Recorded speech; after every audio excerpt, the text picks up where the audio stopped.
வடிவேலும் மயிலும் துணை நமக்கு. வேலும் மயிலும் துணை நமக்கு. வடிவேலும் மயிலும் துணை நமக்கு. வேதனை தீர்க்கும் வினைகள் அகற்றும். வேதனை தீர்க்கும் வினைகள் அகற்றும். வடிவேலும் மயிலும் துணை நமக்கு.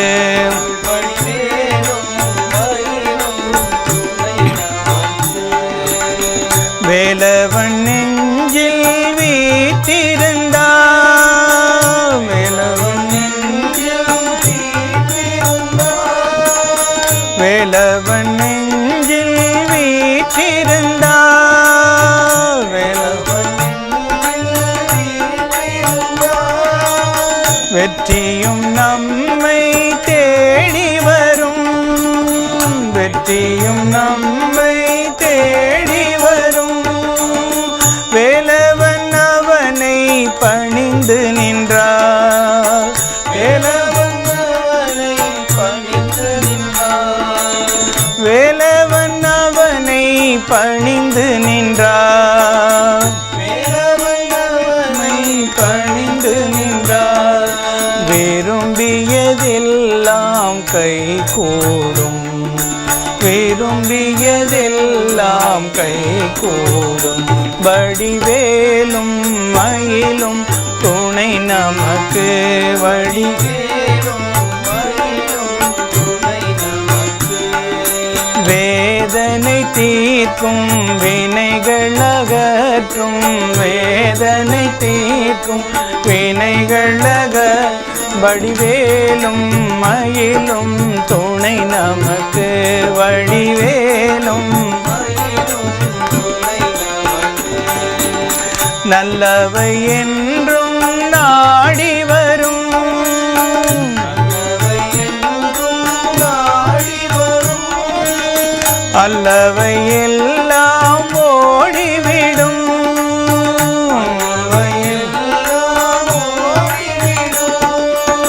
நல்லவை என்றும் நாடி வரும். நல்லவை என்றும் நாடி வரும். அல்லவை எல்லாம் ஓடிவிடும். அல்லவை எல்லாம் ஓடிவிடும். சொல்பவை அவன் திருப்புகழானான். சொல்பவை அவன் திருப்புகழானான்.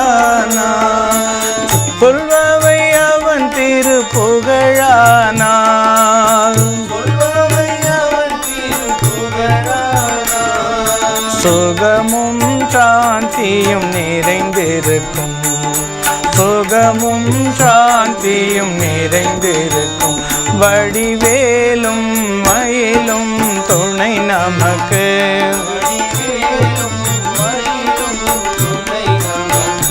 வடிவேலும் மயிலும் துணை நமக்கு.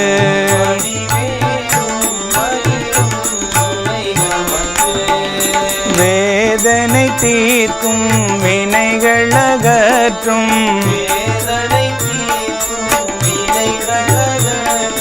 வேலும் மயிலும் துணை நமக்கு.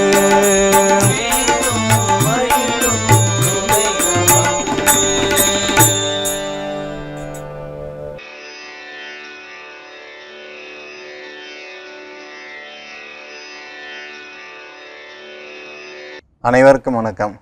ஸ்ரீ ராமகிருஷ்ணா மிஷன் வித்யாலயா இயல் இசை நாடகம் வாயிலாக தேவி பாகவத்தை உங்களிடம் பகிர்ந்து கொள்வதில் மிக்க மகிழ்ச்சி அடைகின்றேன். தேவி பாகவதத்தில் இதுவரையிலையும் 2 ஸ்கந்தங்கள் நம்ம பார்த்துருக்குறோம். இந்த 2 ஸ்கந்தங்கள்லேயும் பொதுவாக பாண்டவர்களுடைய அந்த வம்சத்தை பற்றி தான் இருக்கும். பாண்டவர்கள் அவருடைய தோற்றம், அவங்களுடைய அந்த போரில் இறந்தது, அதுக்கப்புறம் பாண்டவர்கள் தங்களுடைய கடைசி காலகட்டம் எப்படி அமைஞ்சிச்சு, அதுலேருந்து இந்த பரீட்சித்து மகாராஜா வரலையும் இருக்கும். பரீட்சித்து மகாராஜா இந்த ஒரு முனிவருடைய சாபத்தினால பாம்பால் தீண்டப்பட்டு அவர் இறந்துருவார். அதுக்கப்புறம் ஜனமேஜயன் தான் வந்து அந்த பாண்டவருடைய வம்சத்துக்கு மன்னராக இருப்பார். தன்னுடைய தந்தை அந்த பரிசித்து மன்னர் வந்து இறந்ததுனால அவருக்கு வந்து அந்த பித்ரு கர்மாலாம் சரியாக செய்யலை. அப்படிங்கிறதுனால வியாசமுனிவர் அவர்கிட்ட இருந்து நம்ம வந்து பார்த்திங்கனாக்க நிறைய வந்து தெரிஞ்சுக்கிட்டு நம்ம பண்ணணும் அப்படிங்கிற மாதிரி போய் தேவி பாகவதரை அதை சிரவணம் வந்து பண்ணுறாரு. அதை தேவி பாகவதத்தை படிக்க சொல்லி அதையெல்லாம் வந்து அவர் முழுமையாக கேட்டு தன்னுடைய தந்தை அந்த பரிசித்து மன்னர் வந்து நல்ல விமோசனம் அடையணும் அப்படிங்கிறதுல வந்து ரொம்ப ஈடுபாடாக இருக்கார். அந்த தேவியினுடைய அந்த கதையில் தேவியினுடைய அந்த புராணத்தை சொல்கிறது தான் தேவி பாகவதம். எல்லாத்துக்குமே வந்து ரொம்ப ஆதார சக்தியாக இருக்கிறது தேவி தான். இந்த தேவி வந்து பார்த்திங்கன்னா நம்ம உடலில் கூட அந்த 7 சக்கரா சொல்லுவாங்க. 7 சக்கராவில் அந்த தேவியினுடைய அம்சங்கள் வந்து ஒவ்வொரு சக்கராலையும் இருக்குது. அந்த மாதிரி நம்ம பார்க்கும்போது விசுக்தி சக்கரா, அதாவது நம்மளுடைய அந்த தொண்டைக்கிட்ட வந்து பார்த்திங்கன்னா பேச்சு வரக்கூடிய இடம், அந்த இடத்த வந்து விசுக்தி சக்கரான்னு சொல்லுவாங்க. அங்கே வந்து தேவி வந்து டாகினிங்கிற பேரில் இருக்கிறாங்க. அதனால தான் நம்ம எப்பயுமே வந்து பார்த்தீங்கன்னாக்கா நல்ல விஷயங்களை வந்து பேசணும், நல்ல விஷயங்களை கேட்கணும். அந்த டாகினி தேவியினுடைய நம்மளுடைய சக்தி பூரணமாக கிடைக்கணும், நம்மளுடைய வாக்கு வந்து நல்ல பலிதமாகணும், நம்ம சொல்கிறது எல்லாமே நல்ல விஷயங்களாக அமையணும், நம்ம சொல்லக்கூடிய வார்த்தைகள் வந்து பலமாகணும். அப்படின்னா நம்ம வந்து நல்ல விஷயங்கள், அதாவது எண்ணம், நம்ம மனசில் வந்து என்ன தோன்றுதோ, என்ன எண்ணங்கள் தோன்றுதோ அந்த எண்ணங்கள் தான் வந்து வார்த்தையாக வெளிப்படும். அப்போது நல்ல எண்ணங்களை நம்ம கொஞ்சம் கொஞ்சமாக நம்ம சேர்த்திட்டு வரும்போது நமக்கு வந்து நல்ல வார்த்தைகள் நமக்கு கிடைக்கும். அந்த கிடைக்கக்கூடிய நல்ல வார்த்தைகளால் நல்லது நிறைய நடக்கும். அந்த மாதிரி வந்து நம்ம உடம்புல இருக்கக்கூடிய 7 சக்கராக்கும் ஒவ்வொரு தேவி இருக்காங்க. அந்த மாதிரி வந்து எல்லாமே வந்து தேவியினுடைய ஸ்வரூபந்தான் அப்படிங்கிறத உணர்த்துறது தான் தேவி புராணம். ஆனால் ஜனமேஜயன் மன்னருக்கு வந்து ஒரு சந்தேகம் ஏற்படுது. இது நீங்கள் வந்து அம்பாபிகை யாகம் வந்து செய்ய சொல்லி சொல்கிறீங்க, இந்த அம்பாபிகை யாகத்தை வந்து செய்யறதுனால என்ன பலன் அப்படின்னு சொல்லி வியாசர்கிட்ட கேட்குறாரு. அது போக வந்து இந்த பிரம்மாண்ட உற்பத்தி, இந்த பிரம்மாண்ட உற்பத்தி பற்றி நான் வந்து எங்கேயுமே கேள்விப்பட்டதே இல்லை, அதை பற்றி நீங்கள் சொல்லணும். அதுக்கப்புறமா பிரம்மா விஷ்ணு ருத்ரன் இவர்களை பற்றி எங்களுக்கு தெரியல. இவங்க அதாவது உண்மையான கடவுள்ன்றது அது பிரம்மா விஷ்ணு ருத்ரன் இவங்கெல்லாம் வந்து ரூபங்களாக இருக்கிறாங்களா, அவங்களுக்கு நம்மளை போல் வந்து கை கால் எல்லாம் இருக்கா, அவங்க வந்து ஒரு காலகட்டத்துக்கு உட்பட்டு இருக்கிறாங்களா, நம்மை போல் வந்து பார்த்திங்கனாக்கா எல்லா விஷயங்களும் அவங்க செய்கிறாங்களா, பசி தாகம் இந்த மாதிரியான உணர்வுகள்லாம் அவங்களுக்கு இருக்குதா, அப்போ உண்மையான கடவுள் யார், சிவனா பிரம்மா விஷ்ணுவா அப்படின்லாம் சொல்லி நிறைய கேட்குறாரு. சில இடங்களில் வந்து சூரியனை வந்து தெய்வமாக வழிபடுறாங்க, சிலர் வந்து அவங்களுக்கு தோணக்கூடிய முருகர் விநாயகர் இதையெல்லாம் வந்து தெய்வமாக வழிபட்டுருக்குறாங்க. அப்போ உண்மையான தெய்வம் எது அப்படின்ட்டு சொல்லுங்கள், தர்மம் எது அதர்மம் எதுன்னு சொல்லுங்கள். தர்மத்தையே செய்துக்கிட்டு இருக்கிற தேவர்களும் துன்பப்படுறாங்க, அதர்மத்தை செஞ்சிட்ருக்கிற அசுரர்களும் வந்து துன்பப்பட்டுட்டு தான் இருக்கிறாங்க. அப்போ எது வந்து துன்பமில்லாத நிலையை கொடுக்கும், அப்போ ஏன் வந்து 2 பேருமே துன்பப்படுறதுக்கான காரணம் அது, இப்படி தன்கிட்ட இருக்கக்கூடிய எல்லா சந்தேகங்களும் வந்து அவர் வந்து வியாசர்கிட்ட வந்து கேட்குறாரு. ஜனமேஜயர் திரும்பவும் கேட்குறாரு, இன்னும் வேறு என்னென்ன சந்தேகங்கள்லாம் இருக்கோ அதெல்லாம் வந்து நீங்கள் கேட்கலாம்னு, எனக்கு எண்ணற்ற சந்தேகங்கள் இருக்குது, அவ்வளவும் வந்து நான் கேட்கணும்னு எனக்கு ஆசை, ஆனால் இப்போதைக்கு இதை மட்டும் எனக்கு சொன்னீங்கன்னா நான் கொஞ்சம் புரிஞ்சுக்குவேன். அப்போ வந்து புரிஞ்சுக்கிட்டது மூலயமா வந்து இந்த அம்பாபிகை யாகத்தை பற்றி தொடர்ந்து நம்ம செய்யறதுக்கு வந்து ஏற்பாடுகள் செய்யலாம் அப்படிங்கிற மாதிரி கேட்குறாரு. அப்போது வியாசர் வந்து சொல்கிறாரு, நீங்கள் கேட்டது எல்லாமே வந்து சரியான கேள்வி தான், ஆனால் இது நீங்கள் வந்து எப்படி கேட்டீங்களோ அதே மாதிரி வந்து நானும் வந்து நாரத மாமுனிவர்கிட்ட ஒரு தடவை கேட்டேன். நாரதர் என்ன சொன்னார்னா, எனக்கும் அதை பற்றி சரியாக எனக்கு தெரியல, இந்த பிரபஞ்ச தோற்றத்தை பற்றியோ இல்லை வந்து இந்த கடவுள் சிந்தனைகள் பற்றியோ எதுவுமே சரியாக தெரியல, நான் என்னுடைய தந்தையான வந்து பிரம்மா கிட்ட கேட்டு சொல்கிறேன் அப்படின்னு சொல்லிட்டு போகிறார். இது எல்லாமே வந்து பார்த்திங்கன்னா சௌனகாதி முனிவர்களுக்கு வந்து சூத முனிவர் வந்து சொல்லிகிட்ருக்கிறார். அதாவது தேவி பாகவதம் முழுமையாக வந்து அவர் தான் வந்து சௌனகாதி முனிவர்களுக்கு சொல்லிகிட்ருக்கிறது எல்லாம் வந்து அவர் தொடர்ந்து இப்போ நம்ம சொல்லக்கூடிய விஷயங்கள் எல்லாமே வந்து அவர் சொல்லிகிட்ருக்கிறார். அப்போ அவர் சொல்கிறாரு, இந்த மாதிரி எந்த ஒரு நம்ம கஷ்டம் வந்தாலையும் அந்த கஷ்டங்கள் நிவர்த்தி அடையணும் அப்படின்னா தேவி பாகவதத்தை நம்ம படிக்கணும், அல்லது சிரவணம் பண்ண, அதாவது யாரையாவது படிக்க சொல்லி கேட்டாலோ நம்மளுடைய கஷ்டங்கள் துன்பங்கள் நமக்கு இருக்கக்கூடிய பிரச்சனைகள்லாம் தீரும் அப்படிங்கிறத வந்து சௌனகாதி முனிவர்கள் சொல்லுவாங்க. அப்போ தொடர்ந்து வந்து சௌனகாதி முனிவர்கள் கேட்பாங்க. இந்த பிரபஞ்ச தோற்றத்தை பற்றி வந்து நாரதா முனிவர் வந்து பிரம்மா கிட்ட எப்படி கேட்டார், பிரம்மா அதற்கான சொன்ன பதில்கள்லாம் சொல்லுங்கள் அப்படின்றாங்க. அப்போது நேராக வந்து நாரத மாமுனிவர் வந்து பிரம்மா கிட்ட போய் கேட்குறாரு. தந்தையான பிரம்மா கிட்ட வந்து இந்த மாதிரி வந்து உண்மையான கடவுள் யார், சிவனா விஷ்ணுவா அல்லது நீங்களா, யாருக்கு வந்து சக்தி அதிகம், ரெண்டாவது வந்து யாரை வழிபடலாம், யாரை குறித்து நாம் தவம் செய்யணும், இந்த பிரம்மாண்டம் வந்து தோன்றத்துக்கு காரணம் யார், இதுக்கெல்லாம் மூல காரணமாக இருக்கக்கூடிய அடிப்படை யார், இதெல்லாம் வந்து எனக்கு கொஞ்சம் விளக்கமாக சொல்லுங்கள் அப்படின்னு சொல்லுவார். அப்போ அவர் என்ன பண்ணுவார்னா, இதை வந்து முதல்ல ரொம்ப நாளைக்கு முன்னாடி நான் என்னுடைய தந்தையான விஷ்ணுவால் கூட இது அவ்வளோவா வந்து விளக்க முடியாது, ஆனால் எனக்கு தெரிஞ்ச வரலையும் என் அறிவுக்கு எட்டின வரலையும் நான் வந்து உனக்கு விளக்கிறேன் அப்படின்னு சொல்லுவார். அப்போ ஒரு தரம் வந்து ஜலப்பிரளய காலம். அந்த ஜலப்பிரளய காலத்தில் எல்லா இடங்களும் வந்து நீரால் மூழ்கி இருக்குது. எங்கேயுமே வந்து தண்ணி தான் இருக்குது, ஜலம்தான் இருக்குது. அதில் வந்து எந்த விதமான நிலப்பரப்போ உயிரினங்களோ தாவரங்களோ எதுவுமே கிடையாது, வெறும் தண்ணி. அந்த தண்ணியில் வந்து தாமரை மலர் மீது வந்து பிரம்மா வந்து தவம் செஞ்சுட்டு அதை உட்காந்துட்ருப்பார், அமர்ந்துட்டுருப்பார். அப்போ அவருக்கு வந்து ஒரு சிந்தனை தோணுது, இந்த சுற்றி வந்து தண்ணி இருக்குது, இந்த தண்ணியில் வந்து நம்ம வந்து எங்கே வந்து போக போகிறோம் அப்படிங்கிறதும் தெரியல, நம்ம எங்கே தோன்றணும்னு தெரியல, இதுக்கப்புறம் என்ன பண்ணணும் அப்படிங்கிறது நமக்கு தெரிய மாட்டேங்குது. எப்படியும் தாமரைன்னு இருந்தாக்கா அதுக்கு ஒரு தண்டு இருக்கும் இல்லையா, அந்த தண்டு கண்டிப்பாக வந்து கீழே போய் சேத்துல வந்து அமுங்கியிருக்கும். அங்கே போய் பார்த்தா நம்ம வந்து எங்கேருந்து வந்தோம் அப்படிங்கிறத கண்டுபிடிச்சிடலாம் அப்படின்னு சொல்லிட்டு அவர் திருப்பி வந்து அந்த தண்டு வழியாக இறங்கி கீழே போய் பார்க்குறாரு. தண்ணிக்குள்ளே ரொம்ப தூரம் மூழ்கி போய் பார்க்குறாரு. எங்கே தொடங்குது அப்படின்னே அவரால் கண்டுபிடிக்க முடியல. மறுபடியும் வந்து மேலே வந்து அந்த தாமரை மலர் மீதே வந்து உட்காந்துக்கிறார். அப்போ அவருக்கு ஒரு அசரீரி வருது, வானத்திலேருந்து ஒரு அசரீரி, தவம் செய் அப்படின்னு வருது. அப்போ அவர் வந்து என்ன பண்ணுறாருன்னா தவம் இருக்க ஆரம்பிச்சிடறாரு. தொடர்ந்து வந்து பல ஆண்டுகள் வந்து தவம் இருந்துட்டு அதுக்கப்புறம் தவத்திலேருந்து அவர் வெளியே வராரு. சிருஷ்டி செய் அப்படின்னு சொல்லி ஒரு அசரீரி வரும். சிருஷ்டி செய்ன்னு சொல்லும்போது அவருக்கு என்ன பண்ணுறதுன்னு தோணலை. எப்படி நம்ம சிருஷ்டி பண்ணுறது, சிருஷ்டி பண்ணணும் அப்படின்னா அதுக்கு நிலப்பரப்பு வேணும் இல்லையா, எங்கேயுமே தண்ணியாக இருக்குது, இந்த ஜலத்தில் போய் நம்ம எங்கே போய் சிருஷ்டி செய்கிறது அப்படின்னு சொல்லி அவர் ரொம்ப யோசனை பண்ணுவார். யோசனை பண்ணும்போது எப்படி வந்து பிரம்மா வந்து விஷ்ணுவுடைய நாபி கமலத்திலிருந்து பிறந்தாரோ அதே மாதிரி வந்து மது கைடபர்னு சொல்லி 2 அசுரர்கள், அவங்க வந்து விஷ்ணுவுடைய காதுகள்லேருந்து தோன்றினவங்க. அந்த மது கைடபர் என்ன பண்ணுறாங்கன்னா நேராக வந்து பிரம்மா கிட்ட வந்து அவரை வந்து போருக்கு கூப்பிட்றாங்க. அப்போ இவர் என்ன பண்ணுறாருன்னா பிரம்மா போருக்கு வந்து தாமரைப்பூவை அசைக்கிறாங்க. அப்போ அவரால் என்ன பண்ண, அவருக்கு வந்து அவங்களோட போர் செய்ய அவருக்கு வந்து இஷ்டம் இல்லை. அதனால் திரும்பி வந்து நேராக அந்த தாமரை தண்டை பிடிச்சிட்டு கீழே போகும்போது அங்கே மகாவிஷ்ணு நித்திரையில் இருப்பார்.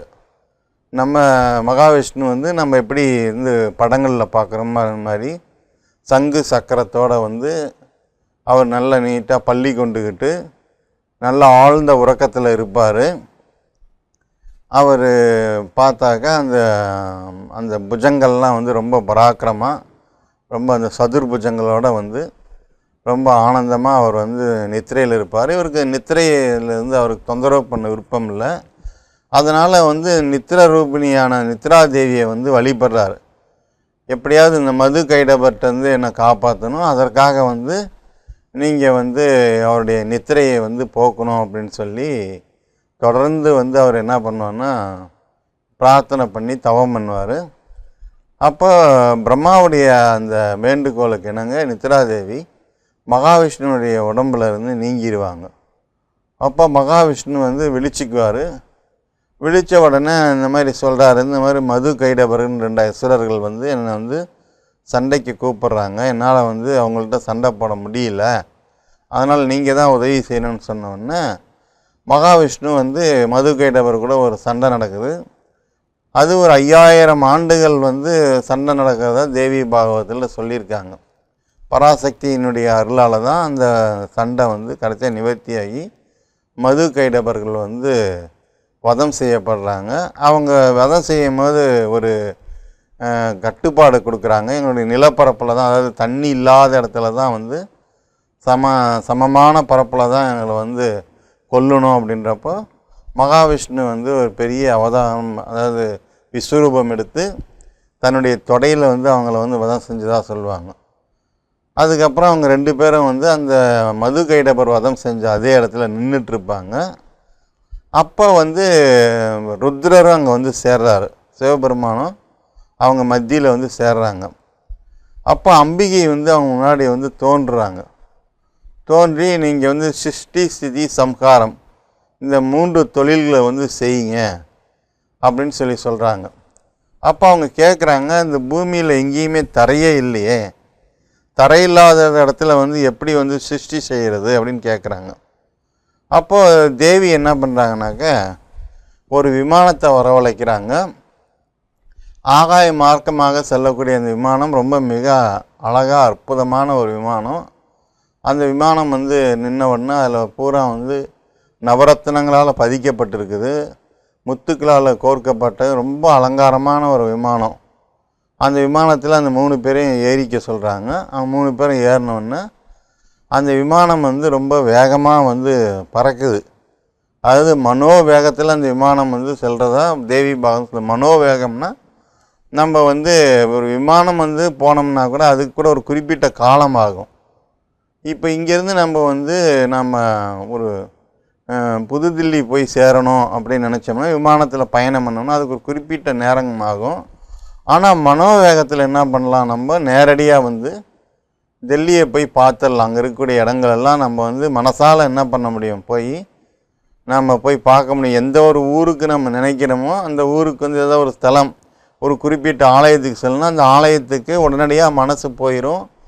அங்கே நம்ம வந்து அங்கே இருக்கக்கூடிய வந்து அந்த கருவறை, அங்கே இருக்கக்கூடிய அம்மன் சந்நிதி எல்லாத்தையும் நம்மளால் என்ன பண்ண முடியும் மனசில்.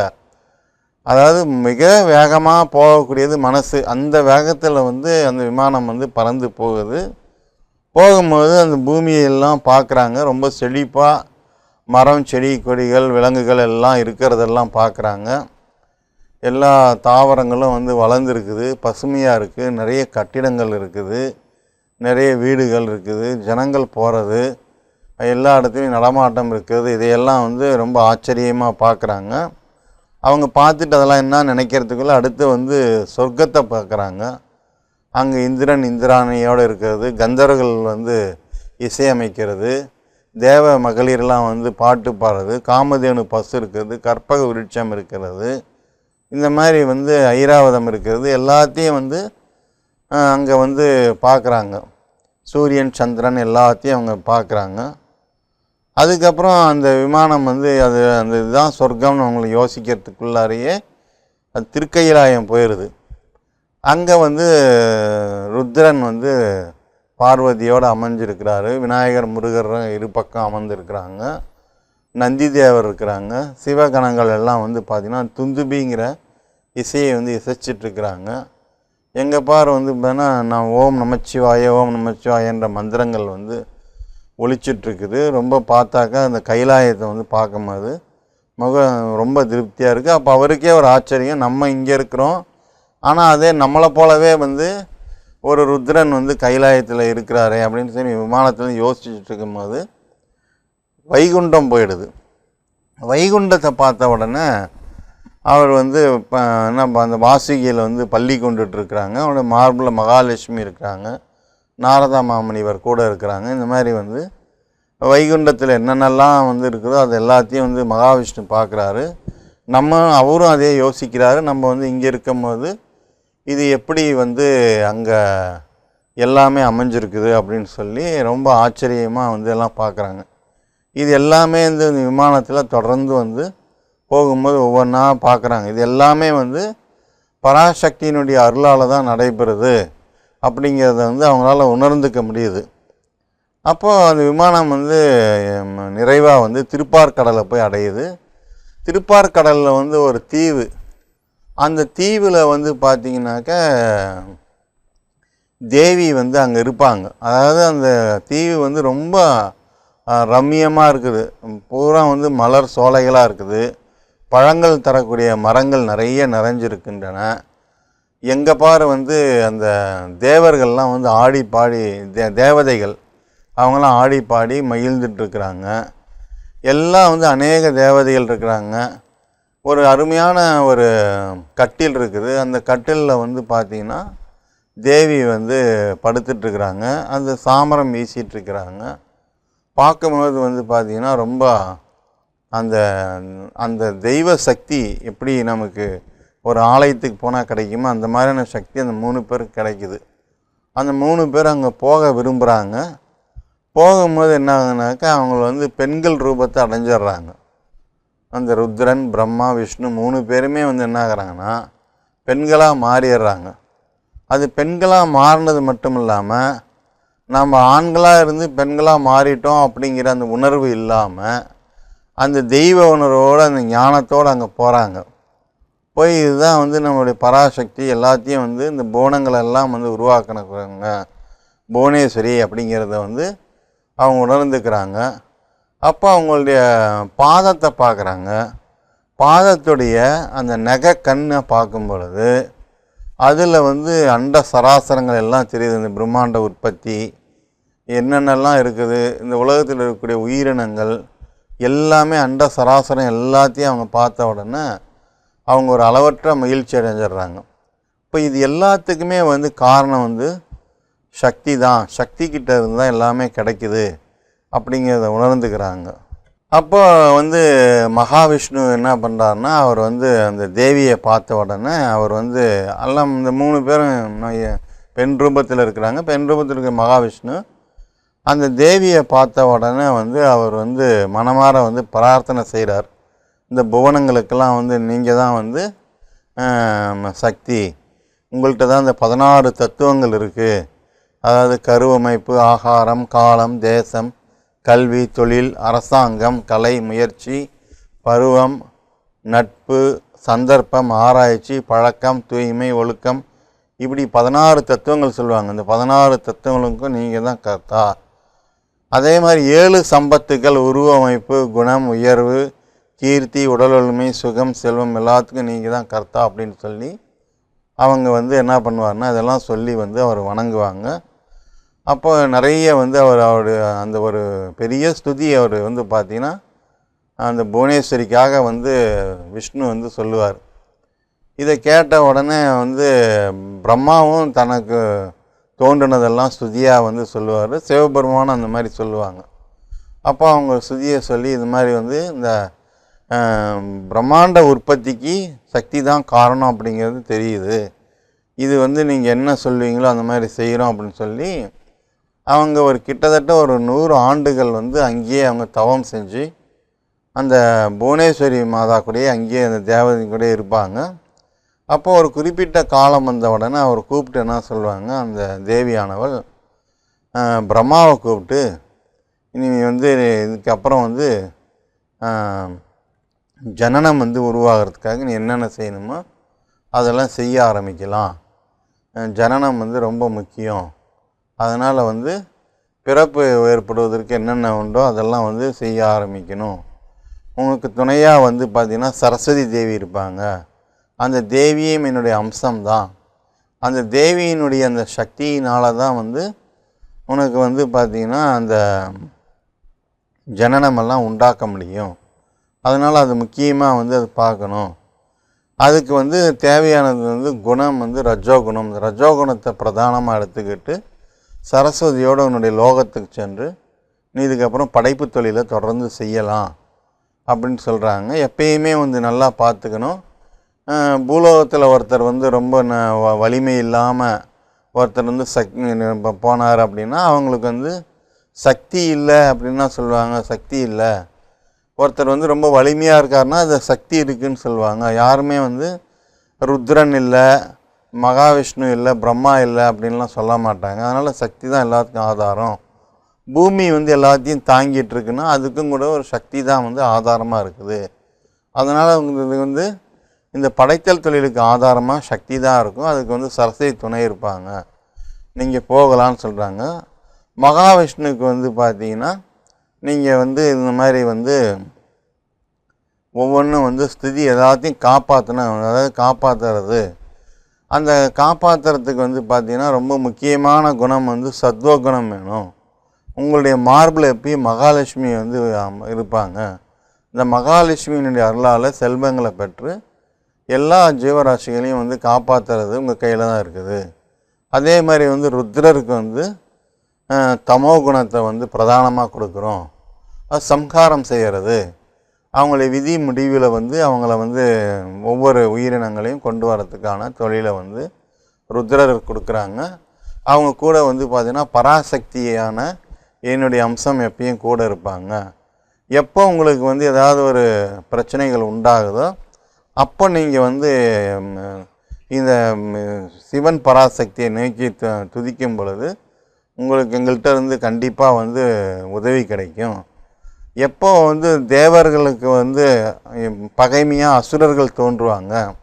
அசுரர்கள் தோன்றி இந்த மாதிரி வந்து பிரச்சனைகள் வரும். அந்த சமயத்தில் பராசக்தி என்னுடைய மெய்யுருவமாக பிரம்மி, மகேஸ்வரி, வைஷ்ணவி, ஐந்திரி, வாராகி, கௌமாரி, சாமுண்டின்னு சொல்லி இந்த சப்த கன்னியர்கள் தோன்றி அந்தந்த காலகட்டங்களில் அந்தந்த இடங்களில் உங்களுக்கு வந்து உதவிகள் செய்வாங்க.